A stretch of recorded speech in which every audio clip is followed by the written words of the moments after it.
ছবিতে বসে থাকা যেই ভদ্রলোককে দেখা যাচ্ছে, ওনার সামনের গাড়িতে ওনার স্ত্রী শুয়ে আছে। স্ত্রীর জানাজা হওয়ার কথা ছিল রাত 9টায়, কিন্তু উনি চাচ্ছিলেন না যে এত রাতে জানাজা হোক। মৃত মানুষকে যত দ্রুত সম্ভব কবর দেয়া ভালো, এই ব্যাপারটা মাথায় রেখে কাউকে বলতেও পারছিলেন না যে ওকে আরো একটু থাকতে দাও আমার সামনে, আমি এখনো ওকে বিদায় জানাতে প্রস্তুত না। এমন মুহূর্তে ওনার ছোট ছেলেটি হয়তো বাবার মনের ভাষা বুঝে ফেলেছিল।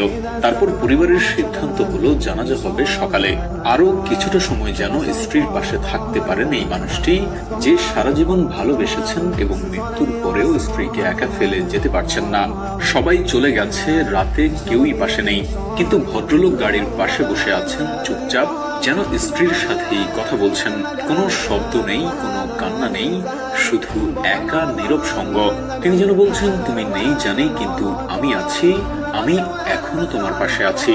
এটা কেবল ভালোবাসা না, এটা সঙ্গ, এটা প্রতিশ্রুতি, এটা এমন এক সম্পর্ক যেখানে মৃত্যুর সীমানা নয়।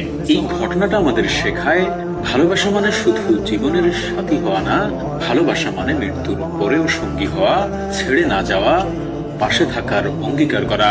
আমরা সবাই জীবনে এমন একজনকে চাই যে শুধু জীবিত থাকাকালীন আমাদের ভালোবাসবে না, আমাদের অনুপস্থিতিতেও পাশে থাকবে, নিঃশব্দে, নিঃস্বার্থভাবে।